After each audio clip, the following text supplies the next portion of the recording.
Ada sebuah kenangan yang paling indah, yaitu benjolan, tapi akan saya nikmati.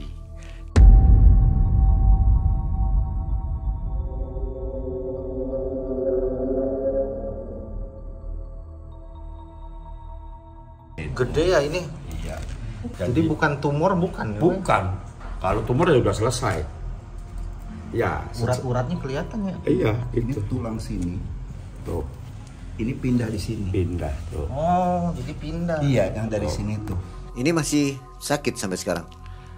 Kebetulan, alhamdulillah tidak sakit. Gitu. Ini adalah trademark Mas Pri. Untuk nyantet saya tuh sampai ratusan juta. Mahal ya? Mahal. Ya alhamdulillah bukan saya puas. Ya orangnya hancur. Sekarang ini Iya, masih hidup? masih hidup. Ada beberapa kejadian yang sangat aneh di luar dugaan. Itu tepatnya di H-3. Itu tiba-tiba kelambunya itu kebakar. Tanpa sebab. Itu yang bikin aneh. Padahal nggak ada api. Tapi tiba-tiba terbakar, untungnya ketahuan saudara saya. Saudara saya masuk, diambil semua. Suguhannya kurang katanya. Akhirnya cari lagi. Percaya atau tidak, pemilihan kepala daerah di Indonesia tak bisa lepas dari adanya pengaruh mistis. Seperti yang terjadi pada pemilihan kepala desa atau KUWU ini. Mereka tak lepas harus mendapatkan teror goib dari para pesaing.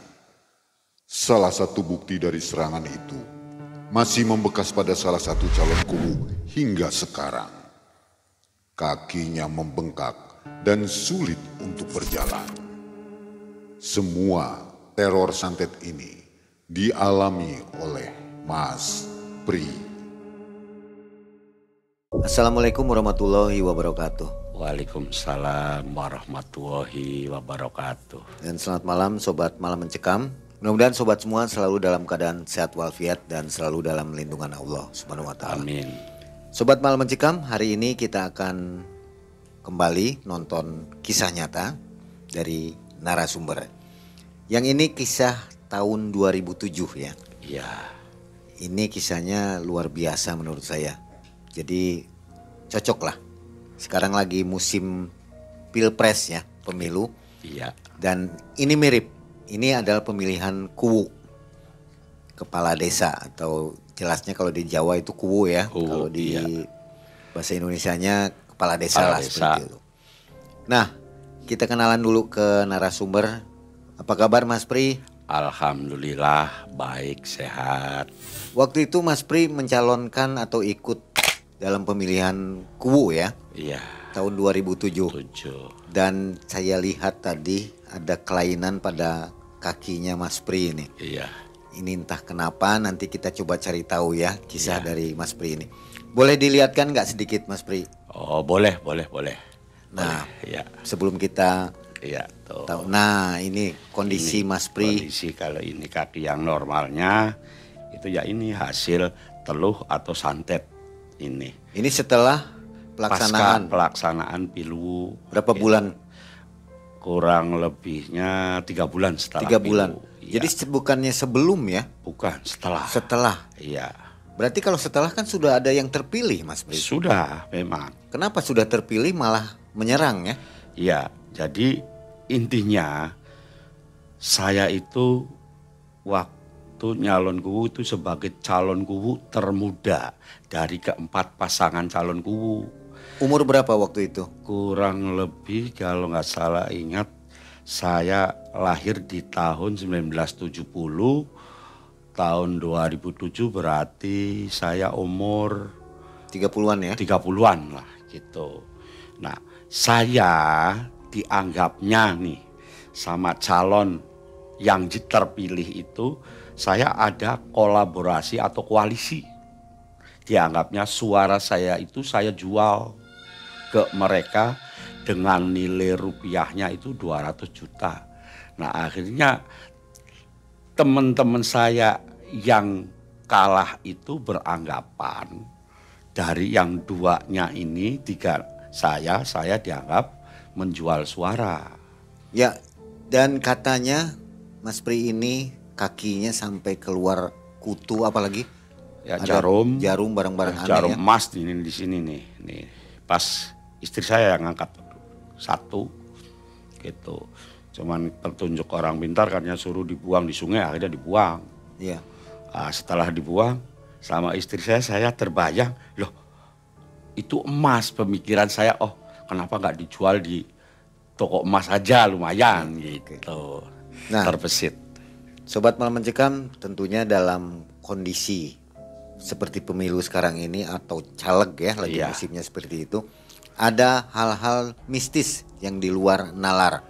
Nah, seperti kejadian yang menimpa Mas Pri ini. Iya. Baik, sobat, jangan skip videonya, kita akan mendengarkan bersama kisah dari Mas Pri di tahun 2007. Malam Mencekam, semakin malam semakin mencekam. Inilah Mas Pri.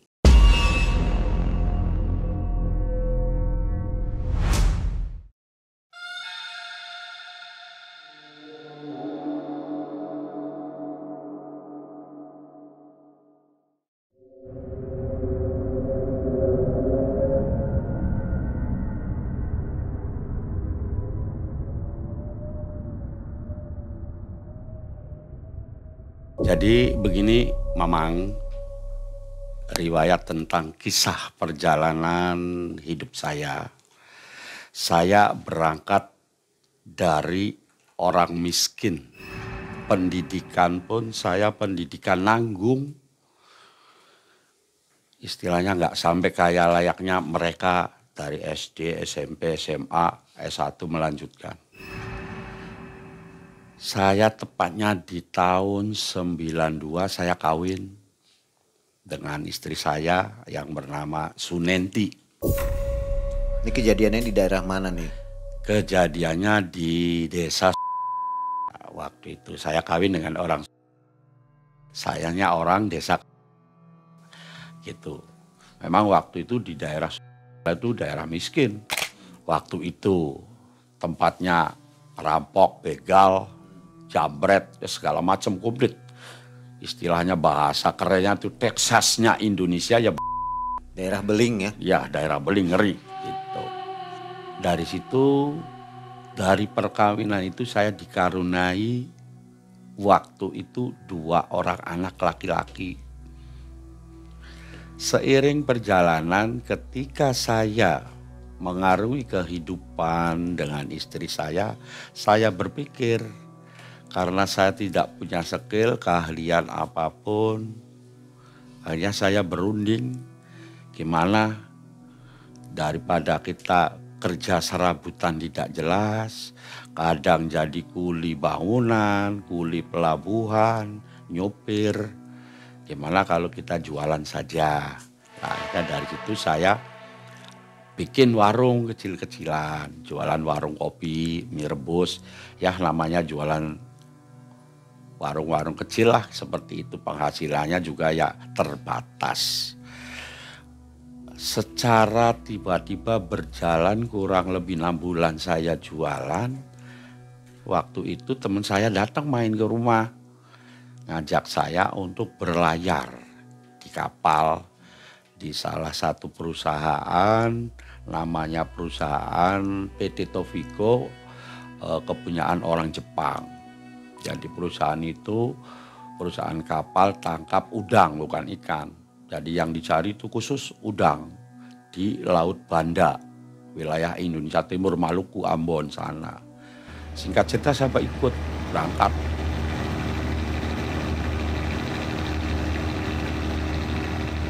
Dalam perjalanan itu alhamdulillah perekonomian pun ada perubahan. Dari situ ketika saya jelang 3 tahun berlayar, saya arungi karena merasa penghasilan nambah dan bahkan sangat-sangat lebih, namanya juga di kapal. Saya terbesit daripada saya hidup numpang terus di rumah mertua, saya bikin rumah. Jadi saya bikin rumah pun waktu itu sekaligus, artinya sekaligus tuh begitu bikin langsung jadi, langsung rapi, langsung di keramik, ya mewah. Nah dari situ tetangga bahkan saudara yang tidak tahu pun dianggapnya saya itu nyupang sama istri saya itu pesugihan. Di situ. Cuman saya bilang ke istri saya, udah nggak usah ngurusi orang ngomong.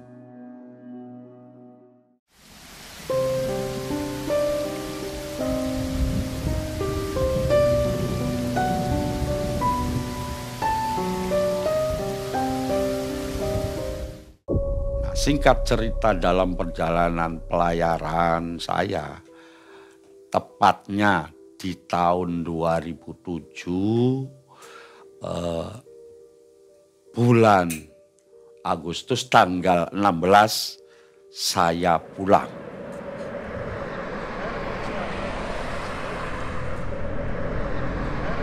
Jadi pas saya pulang, terus saya kedatangan kakaknya mertua saya gitu. Ngasih tahu bahwa di desa saya katanya nanti 2007 ada pemilihan KUU di bulan Maret, tepatnya tanggal 26 hari Rabu. Rabunya kalau nggak salah Rabu Pon. Itu komplit sejarah ya? komplit perjalanan Masih saya. ingat ya? Iya, ingat. Karena itu sepanjang perjalanan saya, dari situ saya sampai sekarang dikenal namanya Mas Pri itu dari situ.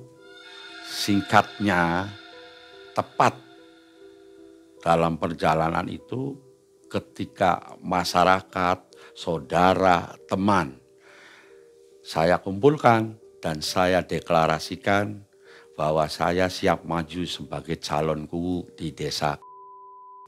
Dan alhamdulillah yang namanya teman saudara kumpul banyak. Sampai dalam bahasa Kirduk, karena memang saya keluarga besar di desa itu. Calon kuat ya di sini. Calon kuat dianggapnya, ya memang calon kuat. Karena satu, saya pulang dari pelayaran, saya punya sawah banyak, saya punya uang banyak.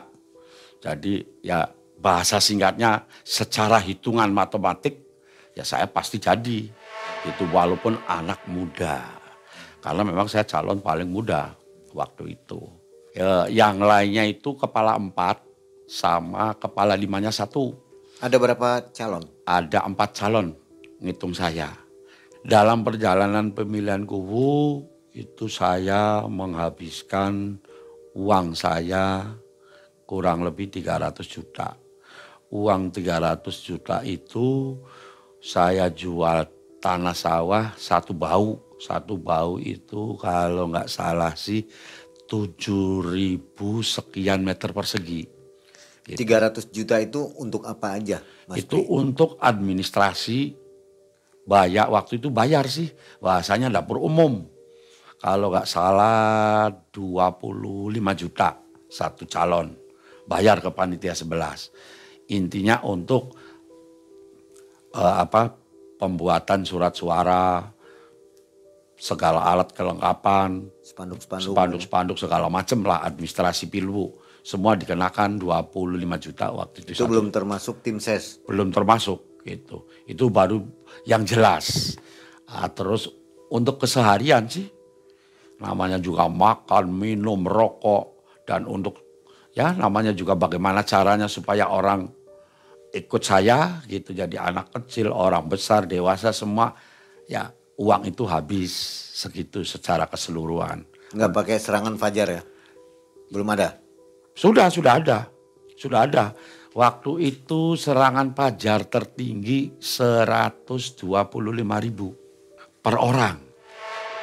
Padahal secara keseluruhan waktu itu belum di angka itu. Masih kisaran 10.000 sampai 15.000. Memang jujur ya, saya buta tentang namanya tata etika adat dan budaya cara nyalon KUU. Jadi saya tuh sampai stres gara-gara kebanyakan dukun atau kiai dibawa ke sana kemari ke tempat-tempat yang dianggapnya keramat tuh. Di wilayah Pegagan Lor namanya Desa Dukuh Tumaritis ada balong keramat. Katanya balong yang kalau mandi di situ nanti auranya kebuka. nanti orang juga akan seneng. Itu istilahnya sih balong pengasian gitulah gitu. Jadi saya dimandikan sama istri saya sampai dilelep-lelepin gitu. Jadi basah semua. Mandi. Padahal astagfirullahaladzim, baunya minta ampun sedap. Itu pengalaman satu. Nah, berikutnya saya disuruh mandi di pasir di wilayah Pegagan Lor juga. Namanya itu di Makom Keramat Syekh Nurjati. Namanya di Buyut Semut. Makam penjara istilah orang sana bilang. Selesai dari situ ada beberapa kejadian yang sangat aneh di luar dugaan. Itu tepatnya di H-3. Tuh, di tempat khusus tempat saya sholat, itu tempat ranjang besi saya tuh, tempat tidur saya itu kan banyak ya pusaka-pusaka.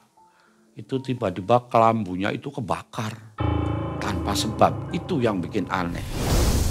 Padahal nggak ada api, tapi tiba-tiba terbakar. Untungnya ketahuan saudara saya. Saudara saya masuk, diambil semua. Langsung si kelambunya itu sisa-sisanya tuh, ya disiram pakai air apa gitu, bawa keluar, meletus. Katanya ini suguhannya kurang katanya. Akhirnya cari lagi. Istilahnya orang itu namanya apa? Rujak Wuni. Jadi rujak wuni itu terdiri dari jeroan apa namanya kerbau, itu usus, itu isinya tuh usus di situ, usus mentah. Itu nanti ditaruh di tempat piring yang lemek, namanya piring tanah tuh, yang warna merah itu di situ, itu usus untuk suguhan. Itu keyakinan sugestinya orang. Itu untuk suguhannya amit-amit ya untuk Bapak Gede. Bapak Gede itu buyut-buyut orang. Dan alhamdulillah adem waktu itu. Nah, tepat di hari hanya itu terjadi bukan kebakaran, mati lampu total. Tapi khusus di rumah saya. Tapi yang lain nggak mati, listriknya nyala. Waktu itu sampai dieselnya pun meledak. Dinamonya bakar. Kan aneh.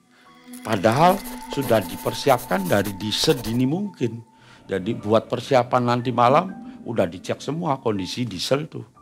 Dinamo semua normal sehat. Jadi kadang-kadang kalau kita berpikir di luar akal sehat, percaya dan tidak percaya tapi jelas nyata terjadi. Nah yang aneh lagi ketika pagi itu karena saya dilatar belakangi dari seorang keluarga seniman, jadi saya suruh saudara saya beli kain tapi tuh yang buat orang perempuan tuh. Saya suruh beli 10 biji sama daun melati kurang lebih 25 kilo waktu itu. Untuk proses ritual ketika saya keluar dari rumah saya datang ke kantor desa ketika saya akan dipilih. Nah, dari perjalanan keluar rumah pintu saya jam 7 pagi sampai ke kantor desa itu kaki saya tidak pakai sendal, kaki saya tidak nempel ke tanah. Jadi pakai alas kain itu lalu ditaburi bunga melati. Makanya orang jejer waktu itu melihat saya, keder. Karena aneh, kalau yang lain sih jalan biasa ke kantor desa duduk di kursi yang udah disiapin panitia. Kalau saya beda ketika datang ke kantor desa. Jadi sekarang saya punya ide-ide itu beda. Intinya apa? Untuk cari perhatian. Supaya mereka pada ngelihat saya semua, ngawal saya ketika saya berangkat dari rumah ke kantor desa. Waktu itu. Ya alhamdulillah rame. Makanya orang berpendapat waktu itu, wah ini yang bakal jadi. Karena pengikutnya banyak, yang ngiring banyak, ya memang saya keluarga besar. Gitu, jadi hitungannya ya jelas, Mas Pri pasti jadi. Ini calon nomor urut 2 waktu itu. Tapi seiring dalam perjalanan ketika proses ketika selesai pencoblosan, saya ternyata meleset dari perhitungan, gagal terpilih sebagai calon. Dari situ malamnya rumah saya 3 malam berturut-turut dilempari batu sama calon-calonku yang nggak jadi. Padahal saya nggak jadi, malah saya yang rumahnya dilempari batu sama calonku yang nggak jadi lagi. Dan akhirnya karena saya ingat ketika sebelum menjelang pencoblosan surat suara dicoblos, keempat calon itu kan mengisi berita acara oleh panitia yang disiapkan, panitia 11 waktu itu namanya, yaitu di berita acara tertulis surat pernyataan siap menang dan siap kalah. Loh, kan tanda tangan semua. Dari situ saya bawa parang segini. Karena rumah saya dilempari, saya datangin Kapolsek waktu itu. Artinya saya minta pertanggungjawaban ke Pak Kapolsek, saya minta izin. Jangan salahkan saya ketika saya bela diri. Akan saya kejar dan akan saya, waktu itu bahasa saya di Kapolsek, orang-orang yang melempari rumah saya dan orang-orang yang memfitnah saya bahwa saya menjual suara. Gitu waktu itu. Mari. Nah, Oh jadi tuduhannya kalah itu karena suaranya dijual dijual ke yang menang. sama yang menang. Dibayar. Gitu. Dibayar 200 juta senilai waktu itu. Dugaannya seperti itu. Dugaannya seperti itu. Lah saya kan nggak terima. Ya artinya nggak terima tuh logikanya. Kalau saya memang terima duit itu, ya mungkin saya kabur. Ya kabur dari kampung saya. Ngapain saya capek-capek? Sama saya dapat duit banyak, berangkat aja pergi sama keluarga. Udah selesai.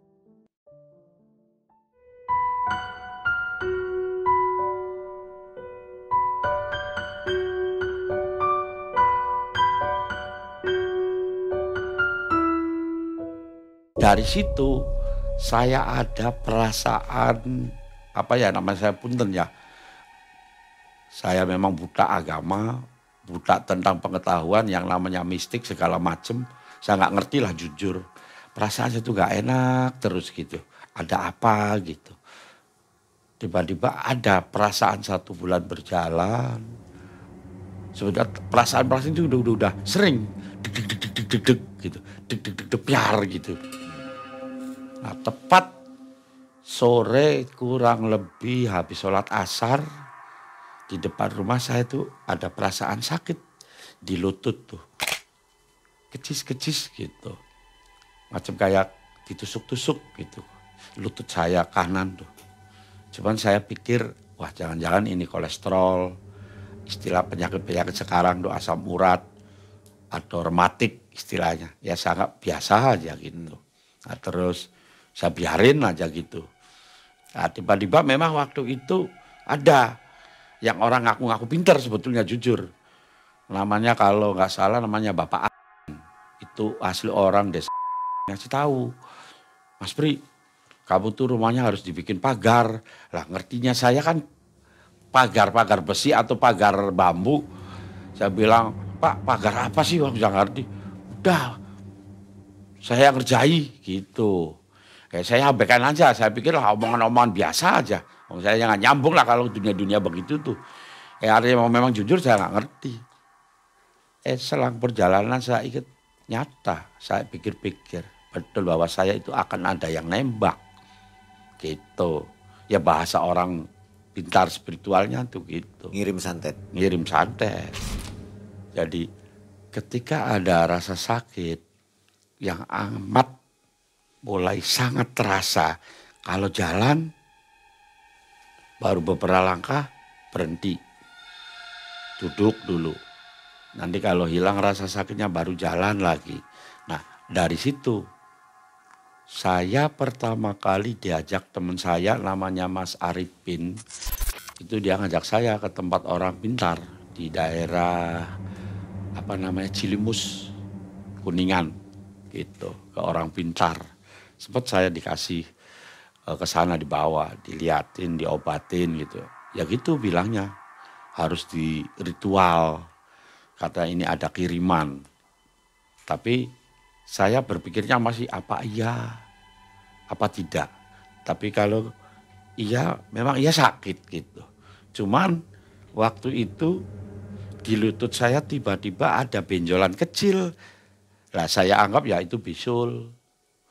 Gitu ya, saya obati aja gitu pakai obat minyak-minyak biasa gitu. Saya anggap bisul gitu. Cuman seiring jalan, dikit-dikit capek gitu. Akhirnya saya panggil yang namanya tukang urut, sampai istri saya marah-marah. Habis yang si A datang lagi, si B belum selesai datang lagi, C dan seterusnya. Nggak coba ke dokter itu? Belum. Karena saya itu memang satu awam, memang saya itu paling anti dokter dan takut. Jujur, jadi saya tuh kalau lihat jarum tuh paling takut. Kabur udah. Masih mending saya itu suruh minum jamu daripada ke dokter tuh. Pokoknya takut, bukan benci, takut jarum gitu. Apalagi kalau istilah suntik, wis kabur aja gitu. Jadi taunya ya cari tukang urut, selesai. Jamu sudah gitu. Nah, tiba-tiba terakhir itu setelah kejadian yang fatal pas hari raya Idul Adha, pas habis maghrib sama istri saya, anak saya main ke rumah mertua malamnya. Dari malam itu saya ingat mulai saya gak bisa jalan. Nyampe di rumah mertua, kaki saya selonjor tiba-tiba, gerak sendiri.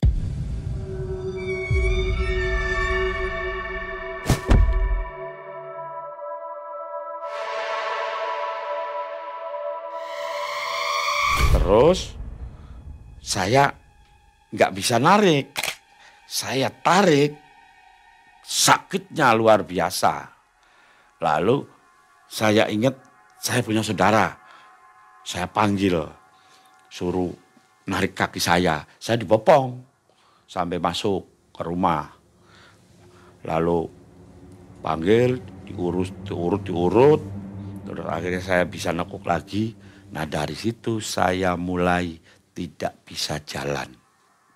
Dan hasil terawangan saudara saya itu yang biasa dipanggilnya itu Mang Bodong sama Mang Buyut, kakak beradik tuh. Dia itu paranormal, memang pasiennya banyak.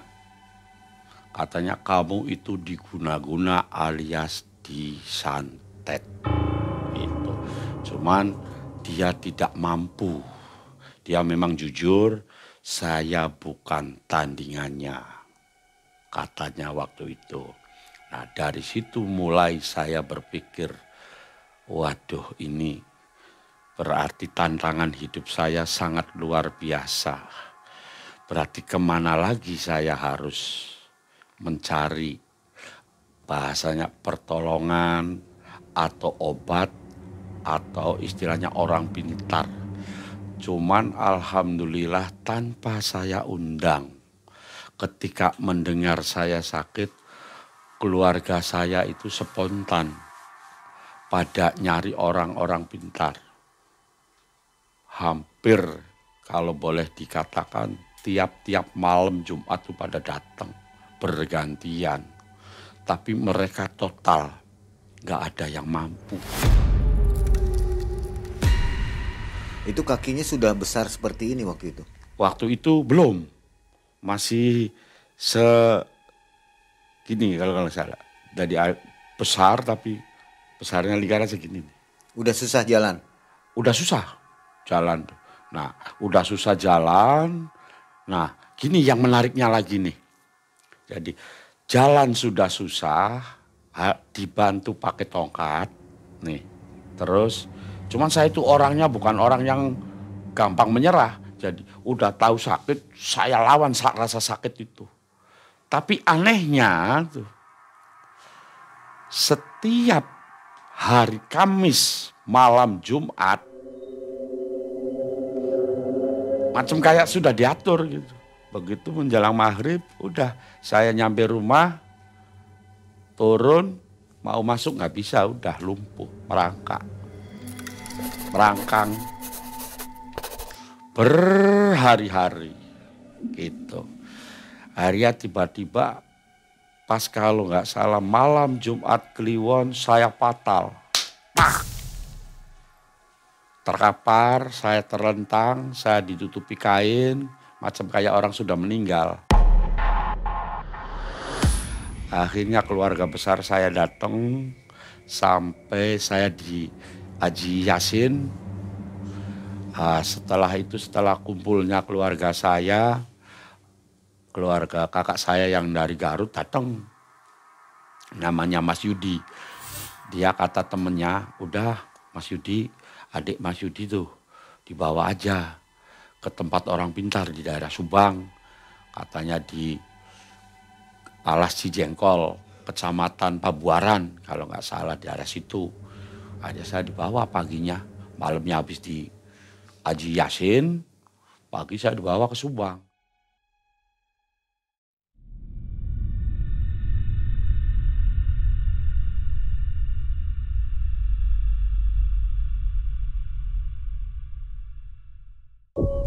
Nyampe di Alas Cijengkol itu di tengah-tengah hutan.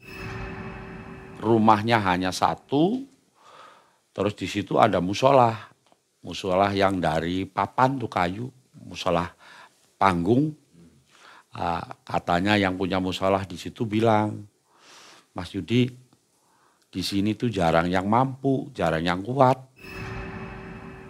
Jangankan jam 10 malam, baru jam 9 aja udah kabur di musola itu. Nanti gimana?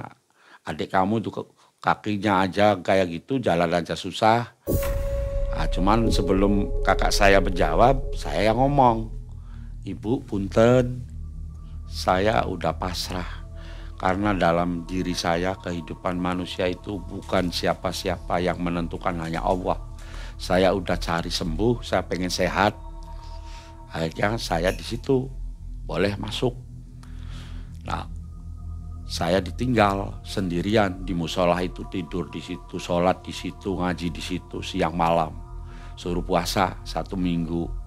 Nah, pas di hari yang kelima saya didatangi, yaitu orang yang, ini saya bukan menuduh, tidak akan saya sebutkan orangnya. Orang itu jelas gamblang, 2 orang, wajah wujudnya ya kalau boleh dikatakan ya yang ngirim santetnya lah gitu. Terus hilangnya gambar wajah 2 orang itu, lalu datang perempuan bukan perempuan, laki-laki bukan laki-laki, tapi rambutnya panjang, kukunya panjang, rambutnya putih, matanya merah.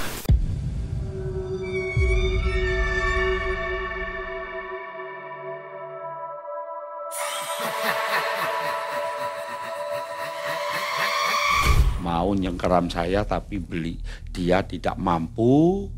Waktu itu langsung saya baca surat ayat kursi, kebetulan saya hafal, lalu dia kabur. Nah, dari pengalaman itu paginya saya pulang, terus saya dapat petunjuk, katanya suruh dibekam pakai pacet. Pacet itu kalau bahasa Sunda, kalau orang Cirebon sih bilangnya lintah, dibekam lintah.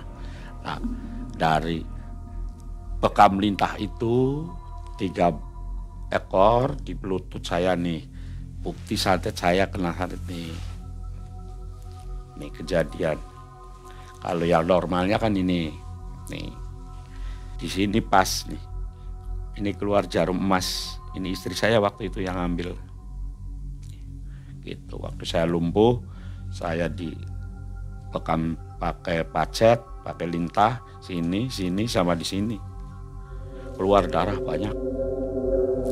Nah, dari hasil bekam itu alhamdulillah atas izin Allah saya akhirnya bisa berjalan normal kembali seperti semula, walaupun ada sebuah kenangan yang paling indah, yaitu benjolan, tapi akan saya nikmati.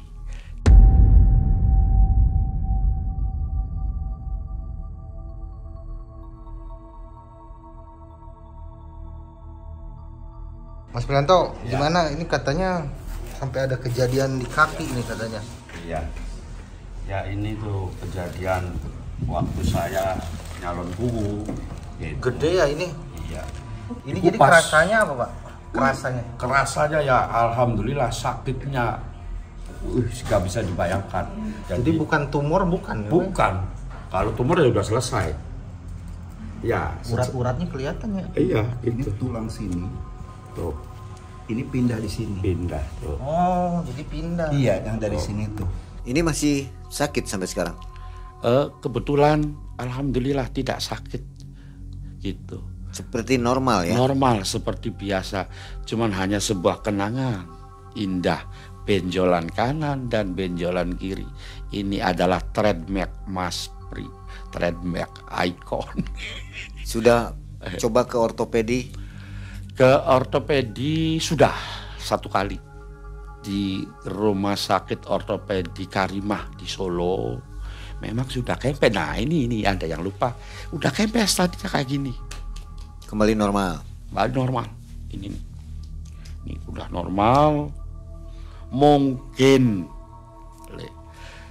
mereka merasa belum puas dan tidak ada puasnya, bahkan oh iya saya terselip. Dan menurut orang-orang pintar, saya nggak ngerti sebetulnya, orang-orang pintar tuh untuk nyantet saya tuh sampai ratusan juta. Mahal ya. Mahal. Saya lupa waktu itu Komandan Polsuska Parujakan kereta api itu orang hebat. Dia itu masih cucunya pengasuh Pondok Tebu Ireng. Dia itu Bu Ireng. Pernah ngobati saya, kaki saya. Sampai dia bawa air dari kamar mau disiram ke lutut saya. Airnya hilang, habis. Akhirnya dia ambil air wudhu, lalu dia bisa naruh air di sini, lalu dia interaksi dengan lutut saya, dan dia dapat petunjuk katanya, Mas Pri, bukan orang jauh, tapi untuk nyantet Mas Pri itu sebetulnya saya kasihan mereka tuh, uangnya habis banyak, itu, dan mereka pun akan hancur. Dan alhamdulillah, ya alhamdulillah bukan saya puas, ya orangnya hancur. Sekarang ini Iya, masih hidup. masih hidup, itu. 2 orang tadi ya. Iya, Sering ketemu. sering ketemu, dan kalau ketemu pun sebetulnya saya santai, cuman mereka kayak nggak nyaman gitu. Padahal sering jabat tangan, duduk bareng, tapi dia nggak pernah komunikasi. Jabat tangan, duduk, cuman ngobrolnya sama orang lain. Ngobrol ke saya sih enggak. Jadi kayak merasa gitu. Nggak enak ya. Iya gitu, nggak enak. Tuh, jadi apa gitu. Ya memang saya orangnya pasrah. Jadi ini sudah ke medis ya. Iya udah. Kalau untuk ininya sudah hilang ya. Sudah hilang. Untuk serangan santet. Serangan sandetnya. Sudah Gitu, bersih. seperti itu. Jadi sembuhnya itu oleh siapa sebenarnya? Maksudnya pertolongan melalui siapa? Dukun mana atau spiritual Ya mana? kalau secara keseluruhan sih ya tetap kita bahasanya ya logikanya tetap kita semua itu kembali ke Allah. Betul. Cuman sababianya yaitu lewat bekam pacet 1 kali. 1 kali. Jadi akhirnya saya terbesit dalam diri saya, sebetulnya nih kalau ada orang yang kena santet tuh, udah cari bekam itu aja, pacet, lintah. Karena apa? Ketika kata orang yang ngerti, jadi kiriman-kiriman santet tuh kalahnya sama lintah. Jadi nanti itu kan masuk ke darah katanya, lewat darah nanti darah itu dihisap. Dihisap. Set, keluar lagi gak bisa. Tapi Terus- dengan bacaan-bacaan tertentu. Iya ada baca yang namanya yang mereka yang ahli bekam tuh gitu. Daripada pakai cari orang bayar gini untuk ngambil ini, udah praktis itu. Cari lintah. Dan kalau memang kita punya ember, udah biara lintah aja di situ. Baik. Nah, sobat Malam Mencekam, ternyata untuk pemilihan kuwu sampai dengan pemilihan presiden ada hal-hal di luar nalar ya Iya. yang tidak masuk akal. Jadi tidak sehat persaingan. Tidak sehat persaingan. Ini dialami oleh Mas Pri. Saya Ada sendiri. pesan untuk para calon-calon kita sekarang ini? Ya mungkin ada sedikit ya pesan moral gitu. Ya buat teman-teman kita, saudara-saudara kita. Sebetulnya sebelum kita melangkah jauh, kita harus berpikir yang matang. Jangan serta-merta istilahnya pribadi maupun orang tua kita merasa orang kaya atau pribadi kita merasa punya uang banyak. Sebetulnya kita tidak mampu, tidak punya skill, tidak punya pendidikan. Tiba-tiba ujuk-ujuk kita nyalon. Ngapain sih kita buat pamer-pamer gagah-gagahan jadi seorang anggota legislatif, padahal mereka ketika terpilih cuman hanya duduk manis dan minum kopi, tidak pernah berbicara membawa sebuah aspirasi masyarakat. Karena buktinya sok di mana-mana cek, nggak di desa, nggak di kota, nggak di mana-mana. Contoh infrastruktur saja. Kalau betul mereka anggota dewan atau kepala daerah yang punya ilmunya, daerah tidak akan hancur, ekonomi pun akan normal sehat. Kenyataannya mereka hanya untuk gagah-gagahan. Jadi ya intinya sih kalau bisa nggak usah lah. Kalau kita memang tidak punya skill pendidikan secara normatifnya. Kalau memang tidak mampu, sudah jujur tidak mampu. Ya. Nggak usah dipaksakan. Jangan Akhirnya dapat apa? ijazah ya. Iya, hasilnya Nol. nol. Baik. Tuh, gitu. Ya, Nah, itu. dari hikmah kisah ini untuk diri sendiri, Mas Pri apa dari kisah ini? Untuk diri sendiri ya. Untuk diri Apa saya yang didapat sendiri. hikmahnya? Ketika saya mengalami kejadian ini, alhamdulillah saya disadarkan dalam ego saya, kesombongan saya, karakter saya. Ternyata dalam hidup itu yang penting kita menikmati apa adanya, tapi kita harus belajar dan kerja keras. Karena apapun persoalannya, manusia hidup yang penting apa? Sehat, nyaman, bahagia. Jadi 300 juta nggak ada masalah hilang. Oh, Sudah lupa? udah lupa. Istilah sekarang sih don't worry, be happy. Oke. Terima kasih kisahnya, ini memberi hikmah yang baik sekali untuk kita Iya. semua, menambah wawasan tentang dunia pilpres, Pilkada, pilkuwu juga ya. pilwu. Oke, Iya. terima kasih. Akhirnya Mang Ei dan tim undur diri. Terima kasih Mas Pri. Sampai jumpa Sama-sama. di video selanjutnya. Assalamualaikum warahmatullahi wabarakatuh. Waalaikumsalam warahmatullahi wabarakatuh. Mas Prianto, gimana ini katanya sampai ada kejadian di kaki nih katanya. Iya. Ya ini tuh kejadian waktu saya nyalon kuwu. Gitu. Gede ya ini. Iya. Jadi pas nyalon kuwu tuh seingat saya H-3 di kamar khusus saya itu terbakar lampu di tempat tidur saya tuh, yang tempat tidur khusus tanpa sebab kebakar, hangus habis. Terus pas malam hanya kebakar lagi, mati lampu. Ini luka bakar berarti, Pak? Bukan, ini dikupas. Kupas itu. Ini dikupas. Kalau ini kejadian yang kemarin, tahun ini. Ini. Iya, ketika saya jadi konseptor calon kuwu yang sekarang terpilih, alhamdulillah. Walaupun orangnya jualan es teh manis sama rujak tapi jadi itu. Jadi waktu itu ngedukung gitu lah. Ya ngedukung ini sih. Ini dikupas. Oh. Kemarin 1 bulan sembuh. Karena didiagnosa dokter Permata itu bukan penyakit, kiriman. Jadi dokternya ngerti di hal-hal yang mistik begitu. Jadi bukan medis, jadi Bukan jadinya. kondisinya bukan medis ya. Kondisinya cuma dia minta izin ke saya, minta dikelotok karena ada ada benda hidup yang masuk seperti kutu di bekasnya. Ada kutu gitu? Iya, masuk karena katanya mau makan tulang saya, tulang telapak kaki. Nah, alhamdulillah bisa kena keambil Yang bagian mana tuh, Pak? ini nih yang lubang kecil ini nih. Oh, ini. Iya. Keluar itu dari situ. Dari situ ambil keluar. Nah, terus kata dokter, Mas jangan lama-lama, saya kasih waktu 2 hari, kamu harus pulang cari orang pintar. Dan alhamdulillah dapat, orangnya juga masih di sini, rumahnya di sebelah timurnya Grage Mall situ, namanya Pak. Kalau yang belah sini nggak apa-apa, Pak. Nggak apa-apa ya. Ini mah utuh aja, nggak ada. Ini juga mentok di sini nih. Ini jadi kerasanya apa, Pak? Kerasanya ya alhamdulillah, sakitnya nggak bisa dibayangkan. 1000 sakit jadi 1 gitu. Nah selama saya dikupas itu saya nggak makan, saya hanya minum air putih saja karena saya pengen sembuh. Sugesti saya harus kuat gitu. Jadi kesulitan naik tangga juga jadi sulit. Wah, ngeri. Naik motor bisa? Ya boro-boro waktu itu. Kalau sekarang sih bisa? Sekarang sih ya siap. Bisa ya? Bisa. Tuh ceritanya. Jadi bukan tumor, bukan? Bukan. Kalau tumor ya udah selesai. Ya. Urat-uratnya kelihatan ya? Iya. Ini tulang sini. Tuh. Ini pindah di sini. Pindah tuh. Oh, jadi pindah. Iya, yang dari sini tuh. Jadi saya kalau sholat begini. Tuh. Kalau sholat? Gitu. Kalau sholat begini. Pindah sini. Oh, nggak bisa ditekuk. Oh, Ya, itu begini. Sholat begini. Siapa?